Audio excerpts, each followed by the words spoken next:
Hello again. So we are back with the second video in the series.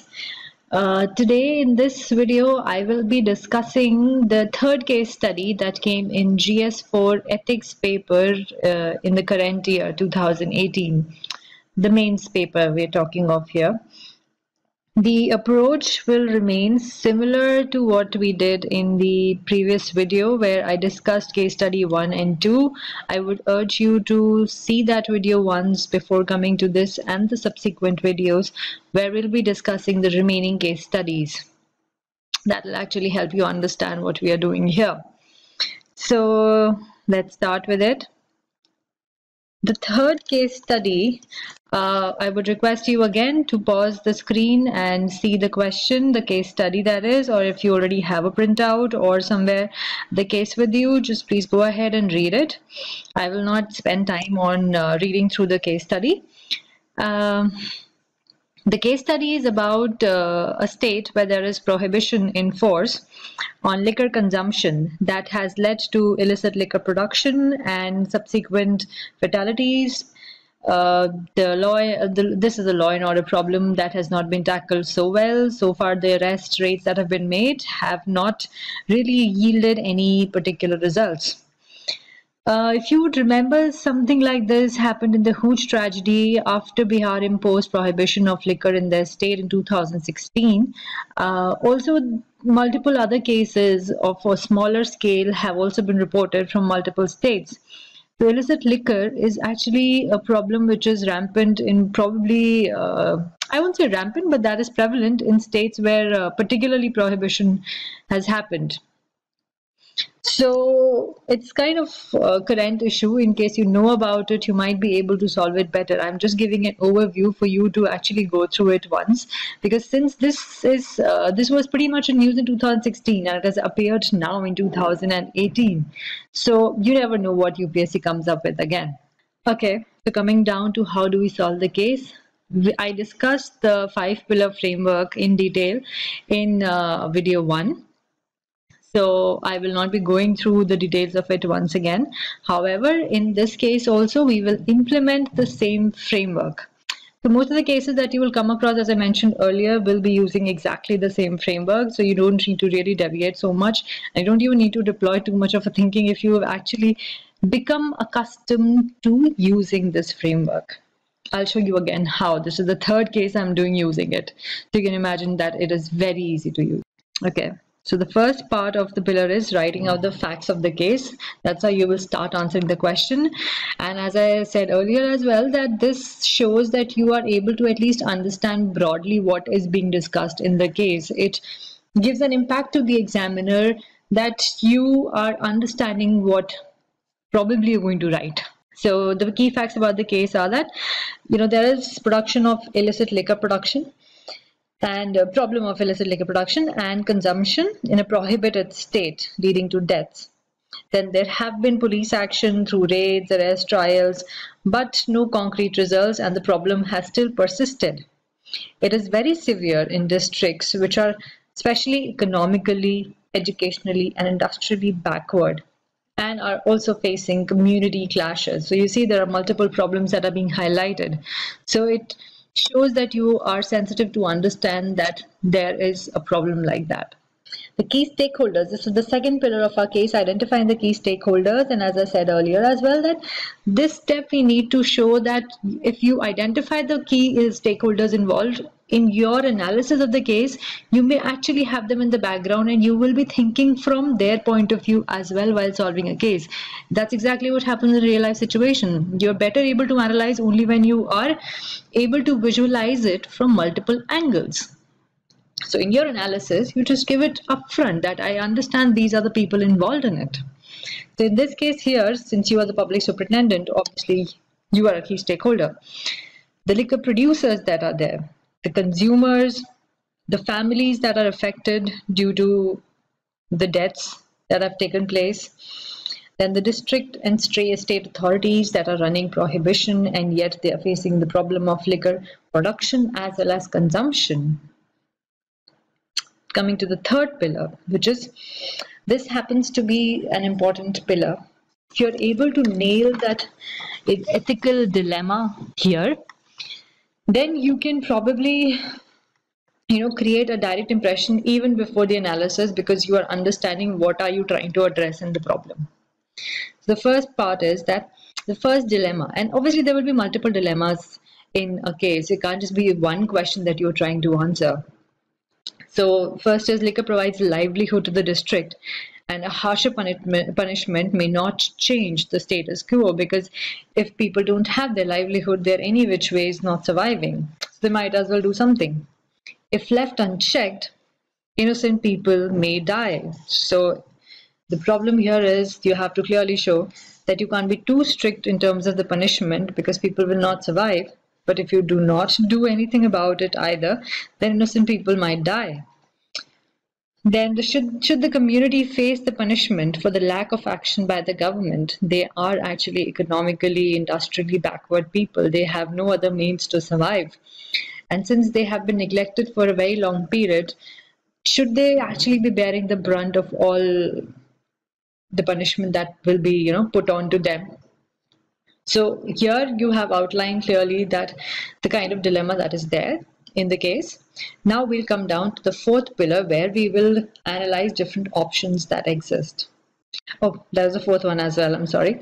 So should the punishment be relaxed when one person's survival is leading to another's death by illicit liquor production?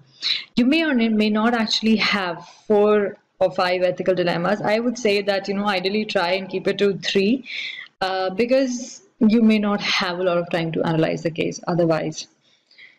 So coming down to the fourth pillar now. Option 1.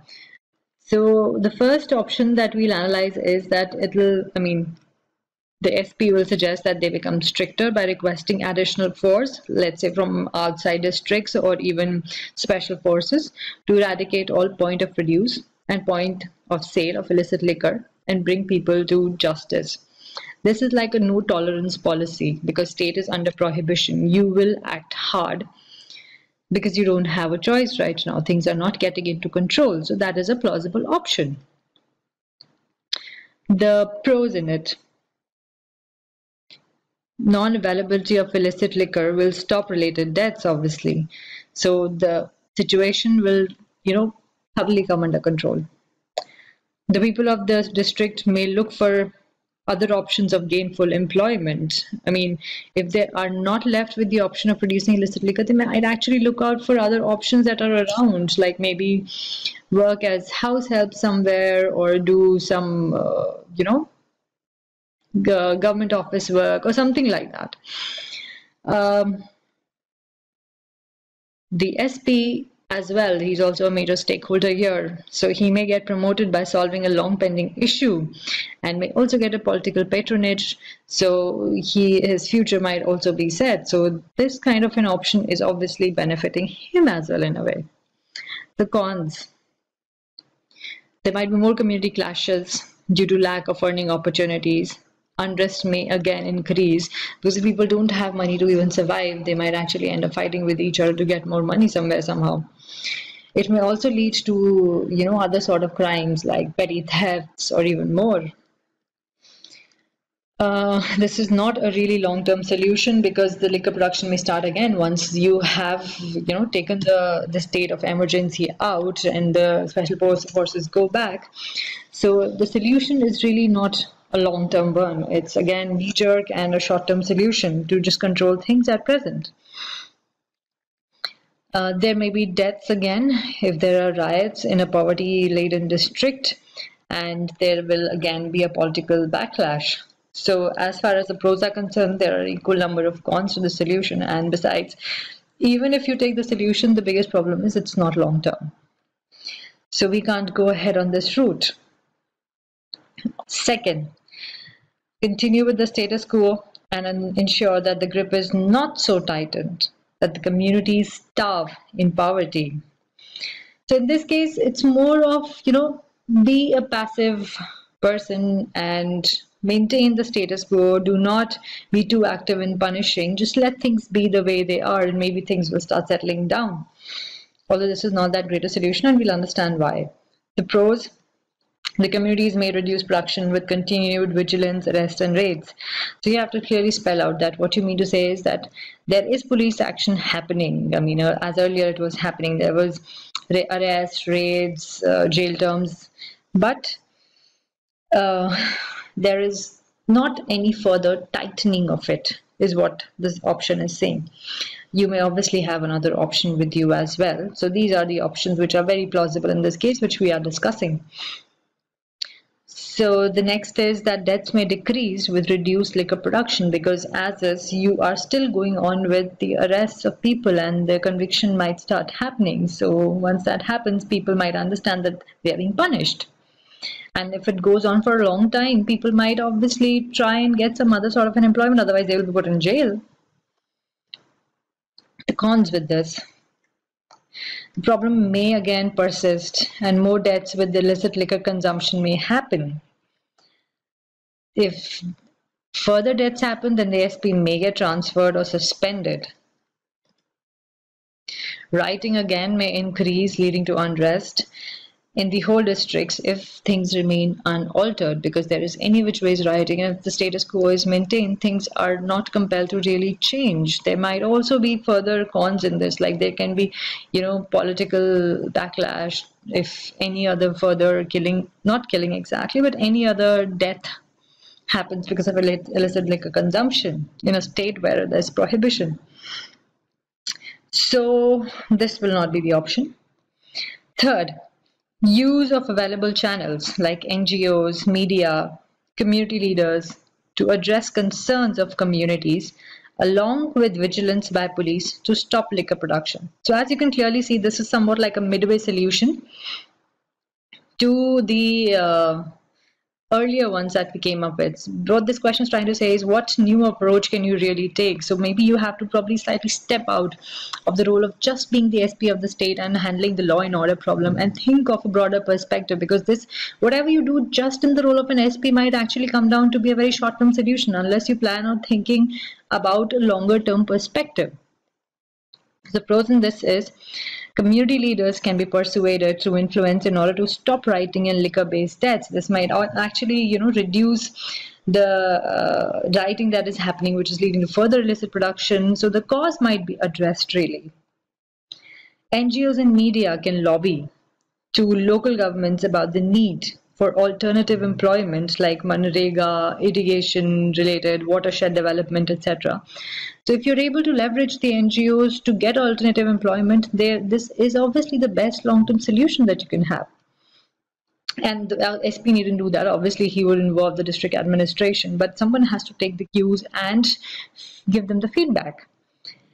Continued vigilance may act as a further deterrent for liquor production, because as we are saying, continue what you are doing, just do the add-ons. The SP may again find political patronage for innovative approach and also a likely promotion, because no one else would have gone beyond their uniformed work and thought on the lines of involving other stakeholders maybe who might be doing a better job. The problems in this: the process may really take too long and may lead to loss of life in the interim if the liquor production doesn't stop. Due to long process and delayed results, SP may lose his position and likely political fallout as well. So it's like a two-way situation. He may get, if it works out, it's good. If it doesn't, there is a clear risk in it. Public outcry, in the meanwhile, on liquor production under prohibition may create a disgrace for the administration as well. In case anything goes wrong in the short term, the political administration will have to face the fallout of it. The final solution that the SP may take for way forward, since it is clear that you are going to go with the third option, you might as well elaborate it further while ending the answer, because then it shows that you have provided an approach to it as to how will you eventually go about executing it, not just analyze it, but go on a step further. So there is a short-term solution and then there will be a long-term solution, which is very clear in this case any which ways. The short-term solution is ensure there is vigilance with arrest and raids in order to keep crime in check and save related deaths, because that is the first and foremost thing, prevent any further deaths. After you have addressed the main concern about the deaths related to illicit liquor, the next step will be to reduce the circumstances that are creating such a nuisance and the problems. So target them one by one and ensure that you mention about each one of them in at least one of the points, be it short term or long term. So you need to find people to persuade community leaders and take support to stop production as it is leading to deaths because of community rioting. There's increased usage of illicit liquor, especially for livelihood. So if there is community rioting, there is a stronghold of some community leaders. So it's better to influence those few people rather than trying to affect the entire community. And here, obviously, you can mention clearly that you would take the help of the district administration or maybe stimulate or catalyze a situation where they actually find ways and means to persuade these community leaders, because it is obviously a problem for them as well. And the police and district administration would want to go hand in hand in this case. Consult other districts about how they successfully manage liquor production in the state. Usually when there is a prohibition happening, then this is obviously like a safe option wherein you can just clearly mention as one point that you would try and see how the other state, how the other districts in the state are doing it, because you would have an example to emulate here. So it shows that you are actually able to envision that, okay, there is possibly a solution outside of your district as well. It shows a broader thinking. You may add more short-term solutions, but I would strongly say that keep it to like 3 or 4, because you might not find so much of time in the exam actually. Long-term solutions, since you're mentioning short-term and your solution is eventually long-term, so you might elaborate some on that front as well. Here, as you had already mentioned earlier in the case, that you would involve NGOs and medias in finding ways of resettling these communities that are industrially backward. You need to bring to the fore their plight so that the administration, the state administration, might be able to take some action in a productive manner. This has to go in a constructive way, not maligning the communities about illicit liquor production, but showing that there are certain districts or pockets which are in a distressed state that need help. So that is a role where the NGOs and media can really lobby and create better employment opportunities. Inform the district administration on educating the community about existing benefits and opportunities available to them. There might actually be some sort of state incentive or central government incentive for people in those districts that they may not be able to avail, or they may not be doing it because they're not aware about it. So this is a very simple step that you can take. You may actually move this to a short-term solution, but the results might really be long-term. The idea is that this is a low-hanging fruit that you can, mention to this administration, the district center administration that is there, that the people might not even be aware that they have certain benefits. They may just resort to illicit liquor production because they just have no other means to survive, but there might be some existing. So you, in the final solution pack, since they have clearly mentioned that you need to be slightly more innovative, so you can go somewhere out of the box. If you have already read more about the follow-up of the Hooch tragedy and how the police and the administration worked there, you might be able to use those inputs here as well. But let me tell you one more thing, that usually in an ethics case study, for analyzing a case, do not think that you need to really be very well read about everything that has happened, because at the most what you can do is you can mention in here directly that a similar situation has happened in a state of Bihar, in the state of Bihar, in a particular district, but that would be a limited window. What you really need to focus on is how you eventually analyze every option that you have taken, and the options should really be realistic. You cannot go overboard and give options where the examiner is going to feel that, oh, the person does not even really know that this is not an option. So it's good to know things, but that is not the most important thing in ethics case studies. You should be well aware. You should definitely use your common sense.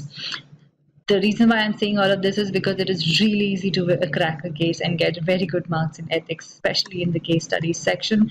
And anyone who's watching this video and you manage to reach the mains examination, I am dead sure that you will be able to fetch very good marks. With this, I now would want to say goodbye to you, and I'll probably be talking to you next through my next video, where we will be talking about case study 4. So till then, bye-bye.